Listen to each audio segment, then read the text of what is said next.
contemplating dun sa na lumipat sa minority? Dahil nga, hindi na si Migs ang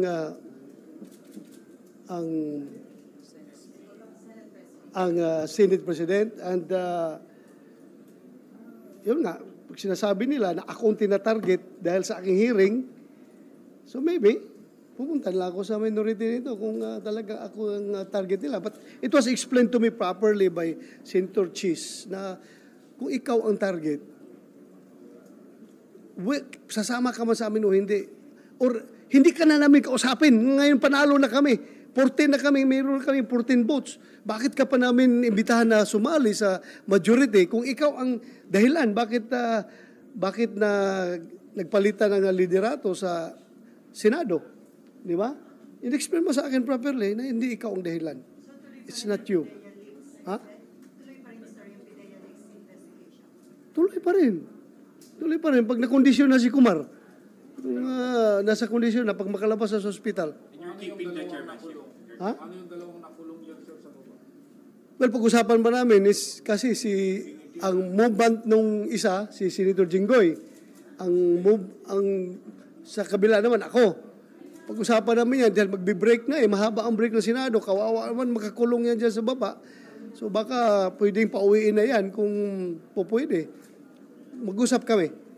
Kung papayag siya, pero may initial intention is pauwiin yan. Dahil hindi po pwedeng naka-break kami tapos sila nakakulong dyan. Di maganda. Pwede ba yung sayo pauwiin, yung kanya will stay? Kailangan fair tayo. Hindi po pwede. Hindi sa sir, baka magkaroon yung idea yung public na wag ka naman pala mag-break, papalabas nila. I mean, baka the lessons will not be learned kung ganun ilalabas din. Ay, the mere fact na na-contempt ka in public, kahit na hindi ka siguro kukulong, you will learn relation naman siguro. Maintindihan mo naman na mali yung ginawa mong pagsisinungaling. Saan? May rules ba stating that? Na pag motor proprio cannot go beyond 4 hearings? You show me the rules. Kung meron ba? I don't think wala. I don't think meron. Wala. Yan if they have trust in me as the chairman, siguro pagbigyan nila ako. Nakita naman nila yung flow ng hearing. Nandoon siya kahapon, nandoon si Senator Jinggoy. Nakita mo nila. I don't know if I am violating the Senate rules as far as committee hearings are concerned, lalo-lalo na sa motor proprio investigation. I don't know kung meron akong na-violate. So far, wala akong alam. Sabi kahapon ni Santiago, di ba? Niloloko na lang yung dalawa. Hindi niya akalain papatulan mo yung pagloloko nila. Anong take mo doon? Tell it to the Marines. Kahit kayo, naniwala kayo? Kalukuhan lang yung pagsasalita niya doon? Naniwala ba kayo? Kaya nga. Nanonood ba kayo sa video? Kung ano yung take nyo, yun rin ang take ko.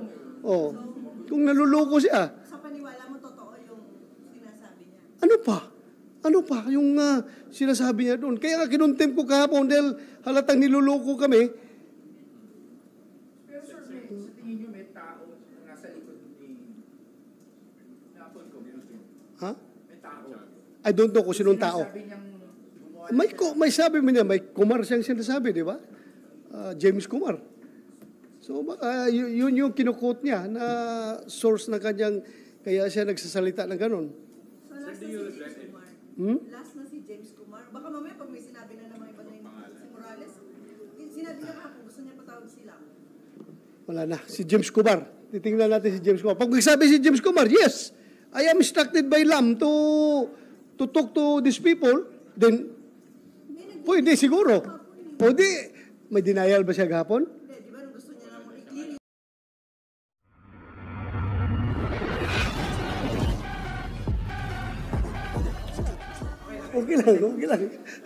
Okay lang.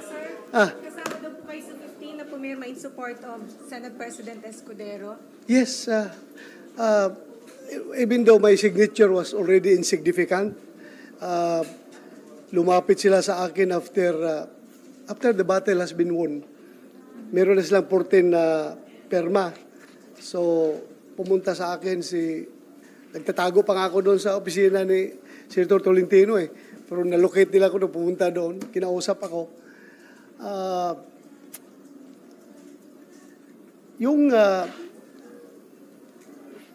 Sabihan ako na kahit na hindi na kailangan yung perma ko because they already have 14 and they only need 13 to unseat the Senate President. Kahit na hindi na kailangan, immaterial na yan, kung pipirma ko hindi, but still, narinig nila na I was poised to join the minority. I was really contemplating seriously to join the minority after that incident. But I was persuaded by Senator Chis and Senator Alan Cayetano na please stay with the majority. Huwag kang pumunta sa minority. So, sumama ka na lang dito sa majority. And ang mas mabigat na rason dyan talaga is that among us three magkabats na PDP senators, Senator Bungo, Senator Tolentino, and myself, we forged a covenant na majority wins. In every voting situation, talagang kung ang lalabas sa voting is 2 against 1, obligado yung 1 sumunod doon sa 2, sumama sa 2. So, in this case, nangyari silang dalawa talaga ay nag-decide na sumuporta kay Senator Jesus Escudero. Ako ay naiwan. I want to stay with ayaw ko sana. Pero yun nga, may usapan kami na obligado sumama. So, yun.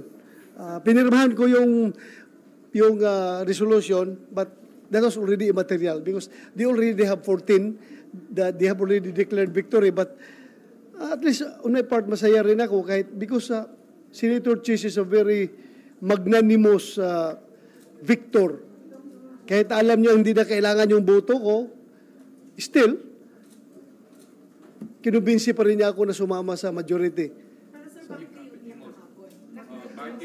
Well, kasi yung nakapirma ako before mag-start ang session. Di ba? Pumasok ako doon. Tapos ngayon, nung sinaluduhan ako ni Migs, talagang hindi ko napigilan, napaiyak ako dahil for me, being a good soldier, ang gusto kong sabihin kay Migs doon is, sorry boss, I failed to win the war for you. Because I am one of his trusted lieutenants. Ang kanyang mission sa akin is talagang i-secure yung aking partido, yung PDP na patuloy na magsuporta sa kanya. But still, as I have said, meron kaming usapan, kaming tatlo, Senator Bungo, Senator Tolentino, na majority rules. Lalabas 3 against 1, obligado sasama yung 1 doon sa decision. So, at hindi ko, yung bang, as I've said, feeling ko, being a good soldier, I would like to convey the message to him that, my commander, I'm so sorry. We lost the war. I failed to win the war for you. Ha? Yes, kaya ako napaiyak dahil nga hindi naman sasama ng loob, parang lang. Nahiya ako sa kanya dahil hindi ko napanalo yung gira para sa kanya. Senator, ba't hindi niyo po sinabi kay Sen. Migs before mag-start yung session na sumama kayo doon sa grupo ni Sen. Well, in fact, nandoon kami sa opisina ni Migs before yung before mag-start. Nung pumasok si Senator Chis at si Senator Alan, sabi ko, exit ako kasi baka maipit ako. Sibat ako doon sa isang pintuan, di ba? 2 pintuan doon, may isang papasok, isang palabas. Pagpasok nila, sumibat ako to sa labas. Labas ako, hindi na kami napag-abot. Pumunta ako kay Senator Tolentino and Senator Bungo na sana sabihin ko, baka pwede ba niyo makonsider yung kaya kanyo matanggap if I'm going to renege on our usapan. Pero sabi ko, mapahiya ako doon sa dalawang kasamahan ko. Kung pwede ba na mag-join na lang ako sa minority. Yan ang gusto kong sabihin doon sa kanila. But they persuaded me na huwag ka nang pumunta sa minority. Majority ka. Pumasok, sumunod yung sila si Senator Chis at Senator Alan, pumunta doon. Sabi na ako, kahit na panalo na kami, panalo na. Kumbaga, insignificant na yung aking perma doon. Still, very magnanimous sila to offer for me to join the majority. Sabi na, huwag ka na umalis sa majority. Kasi I was really contemplating on joining the minority. Sir, meron bang konting guilt feelings? Kasi sinasabi, isa sa mga reason bakit napatalsik si SP Subiri dun sa hearing no Fidelis. Kasama na rin yun. Kasama na rin yun. Kasama na rin yun. Kasi alam ko, hindi lang naman, tinanong ko ito kay Senator Chis kung talagang yan bang dahilan bakit kinudita si Senator Migs dahil ba dyan sa hearing. Sabi yan, no, hindi yan wala yan sa rason dito. Wala yan sa rason. Yun lang sabi sa akin, ha? Which, of course, it's up for you to, bahala na kayo. Basta sinabi sa akin, hindi yan ang rason. At kung yan man ang rason, supposed to be, whether or not sasama ka sa amin or hindi, tatanggalin ka namin dyan sa your chairmanship in the public order and dangerous drugs. Tatanggalin ka namin kung yan ang rason talaga. Whether or not sasama ka sa amin. Dahil yan ang rason. Yan mo kaya ang target namin ngayon na galit kami sa hearing na ginagawa mo. Dapat. I am also heartbroken. My heart is really broken. He's a very good leader. Senator Subiri. I love him very much. I respect him very much. He's a very good leader. Sir, ano yung reason nung dalaw ni Senator Go at saka ni Senator Tolentino to parang side with Senator Chis para mag-decide na papalitan si Senator Subiri? Well, siguro mas maganda sila lang talungin nyo because they have their own reason. Ano nang pinag-usapan nyo? Ha? Nang pinag-usapan? They have their own reason. They have their own reason. They have their own reason. Kahit hindi ka convinced, since wala namang value na yung vote mo, Oo. Sumama ako kasi yun nga, may usapan kami na majority rules. Kung saan pipirma yung dalawa, obligado yung ayaw na isa, sumama. pero sir, di ba, Usapan yung namin. loyalty natin should be sa country and then bago yung kung sino man sa party. Well, what country are you talking about? The Philippines. I am being disloyal to this country by voting Chis Escudero? Hindi, no, sir. What Oh. I'm referring to is you are committed sa dalawa. Yes. When it comes to yung issue na ng country, and you're holding dun sa Well, commitment. kung country is above self, above party, and above party mates, what country are you talking about? Nasisira bang country dito sa decision ko? Hindi, what I mean is, sasabihin, Oh. mag-e-end yung commitment mo sa kanila when the country itself. Yes, automatic yun. Pero dito naman, hindi naman at stake ang kinabukasan ng bansa dito. This is mere changing of the guards.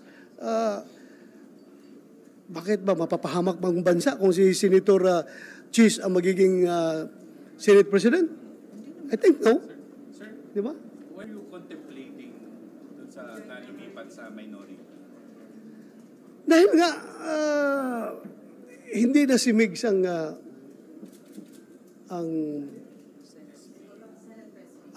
Senate President and yun nga, pag sinasabi nila na ako ang tinatarget dahil sa aking hearing, so maybe, pupunta lang ako sa minority nito kung talaga ako ang target nila. But it was explained to me properly by Senator Chis na kung ikaw ang target, sasama ka man sa amin o hindi. Or hindi ka na namin kausapin. Ngayon panalo na kami. 14 na kami, mayroon kami 14 votes. Bakit ka pa namin imbitahan na sumali sa majority kung ikaw ang dahilan? Bakit na nagpalitan ng liderato sa Senado? Di ba? In-explain mo sa akin properly na hindi ikaw ang dahilan. It's not you. Ha? Tuloy pa rin, sir, yung Pidea Leaks investigation. Tuloy pa rin.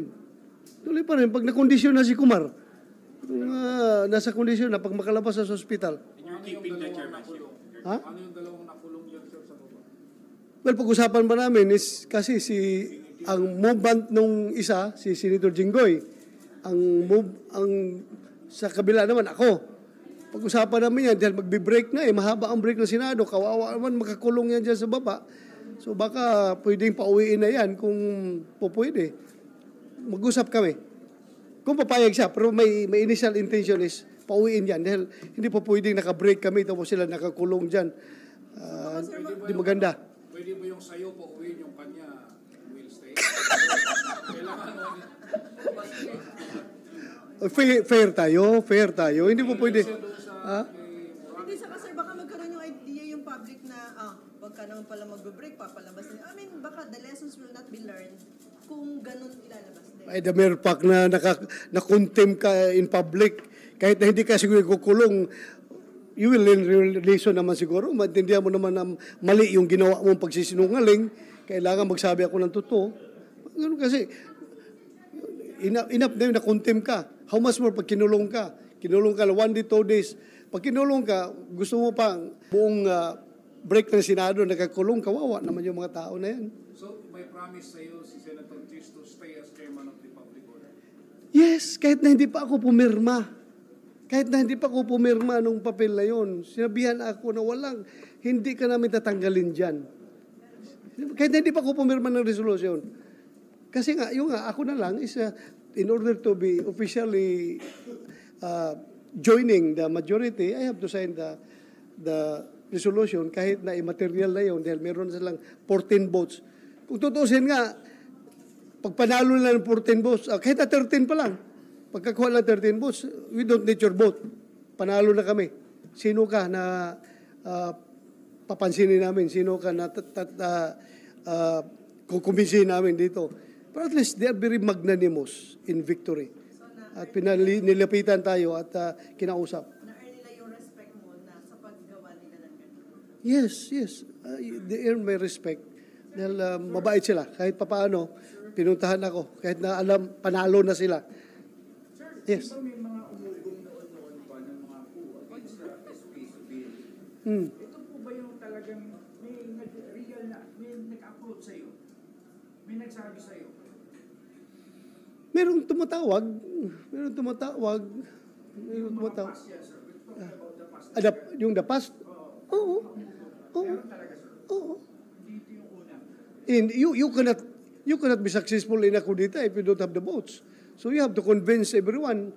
Kasi mahalaga ang bawat boto na isang senador. So tawagan mo talaga sila. Senador yung tumawag. Sir, yung dalawa din. Oo. Kasamahan ko lang rin. Kasamahan ko. Ha? I don't know kung merong mas matapang sa kanila na tawagan ako. Ha?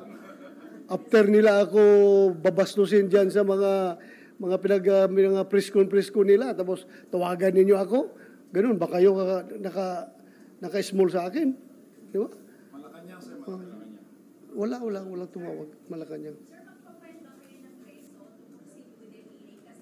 Ano? Oh.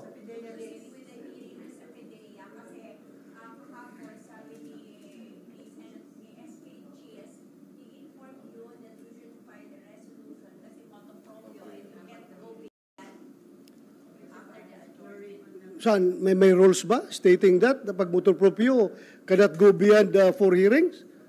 You show me the rules. Kung meron ba? I don't think wala. I don't think meron. Wala. Yan if they have trust in me as the chairman, siguro pagbigyan nila ako. Nakita naman nila yung flow ng hearing. Nandoon siya kahapon, nandoon si Senator Jinggoy. Nakita mo nila.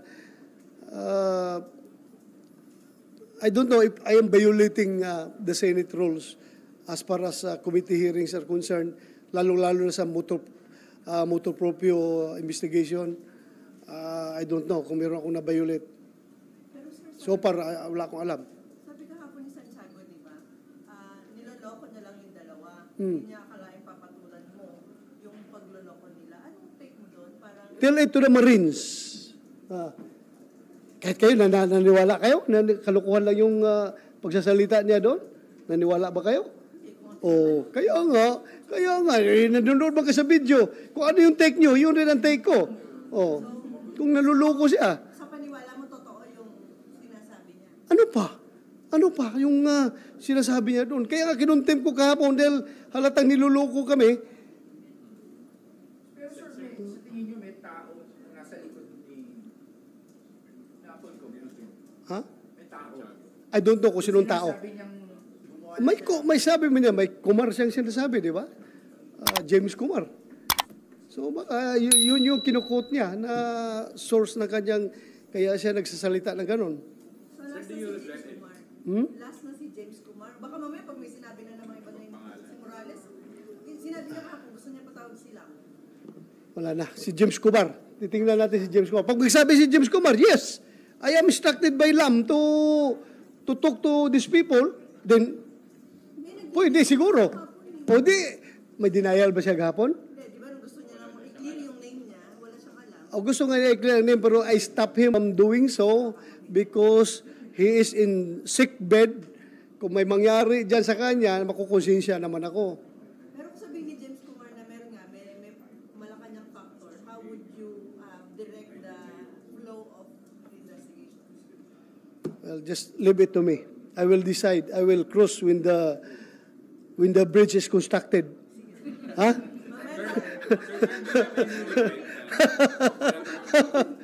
have any regret sa decision nyo kahapon Saan? na sumama doon sa grupo ni Cheese and then akala ni SP stay loyal to him? Oh, wala akong regrets because I've been praying every night at kahapon bago ako umalis sa bahay.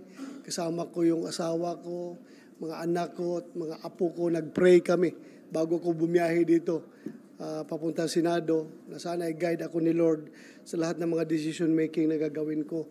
So, no regret on my part. I told the Lord, come, Holy Spirit, please guide me. So, I hope I was guided. Ewan, mahirap lang kung hindi nakinig si Lord, no? Hindi ako ginaid. Pero I'm sure nakikinig si Lord sa akin. Sabi ko, come, Holy Spirit, please guide me, Lord. Do you think yung friendship nyo ni Subiri mananatili? Well, mananatili pa rin yan. Personally, kaibigan kami. Kahit na anong mangyari siguro, mataas pa rin respeto ko sa kanya. I love him as a friend. Napakagaling niya na Senate President. Siya lang, as far as I know, 5 years pala ako senador. Siya lang ang Senate President na mahal ng lahat ng empleyado ng Senado. That's all I can say. Kaya ako napaiyak hapon nung sinaluduhan niya ako dahil nga, sabi ko sa kanya, Mr. President, sorry, I failed to win the war for you. Sorry. Senator, gano'n po kahirap sa inyo? How difficult was it arriving decision na iiwanan niyo si SP? It's no longer hard for me because the battle has been won. Panalo na yung kabila. Wala na. Kung ako ang naging number 13, wala na. Ayaw. Siguro, may guilt on my part. Pero, wala na. Yung material yun, number 15 na ako eh. Number 15. Significant yung signature. Hindi nyo pa rin pinili na manatili. Para sila Ha? hindi nyo pinili manatili na loyal kay Subiri. Na may pagka-battle already. Well, as I have said, tinimbang ko ng husto yung aking desisyon. Nagdasal ako kay Lord, na guide ako. At yun ang naging decision ko na I would not let my party mates down dahil may usapan kami from the very beginning na in every voting situation, dapat majority rules kung yun nga, 2 against 1, yung 1 should go with the 2. So yun ang aming usapan. Sir, kung ikaw yung pang 13, para mas mahirap yung decision sa tingin mo. Yung, di ba, parang 13 is the simple majority of 24. Kung ikaw lang yung pipirma para matutuloy yung, kung pang 13, di ba, 13 yung kailangan. Oh, hindi ako maharap kay Migs. Hindi, wala akong mukha sa kanya. I was fighting tooth and nail na hindi siya ma-remove.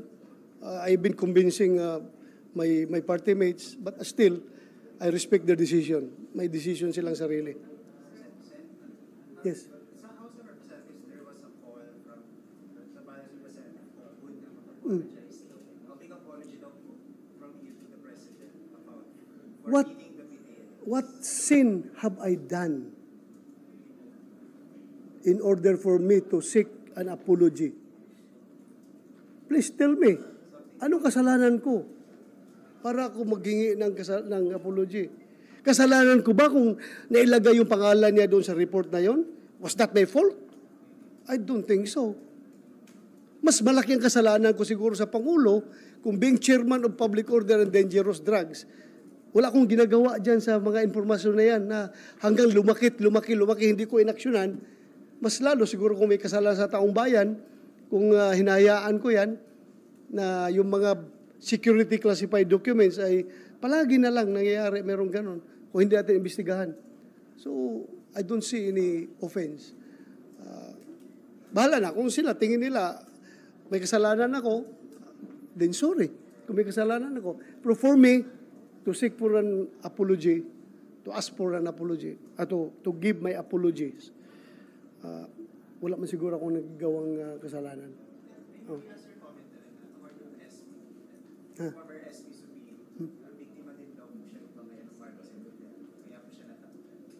Biktima daw po siya ng rift of the Marcos and Duterte. Kaya po siya natakot. What's your comment on that? Do you think that's possible? Maybe. To be practical about it. Maybe. Because yun nga po, he signed the arrest order kay Tito Loy. Ah? He signed po the arrest order kay Tito Loy. And then also, he allowed the PDA. So, on both counts na yun. Maybe, but I don't have personal knowledge. Ako hanggang deduction, induction, conclusion, yun lang yung sa akin. Personal ko lang. Wala akong personal knowledge talaga. Feelings ko lang. Personal feelings. No personal knowledge. Personal feelings. Babalik ako doon sa bakit kailangan magpalit ng Senate leadership noong kinausap ka, noong mga nagko-convince na dapat magkaroon ng Wala namang sinabing rason.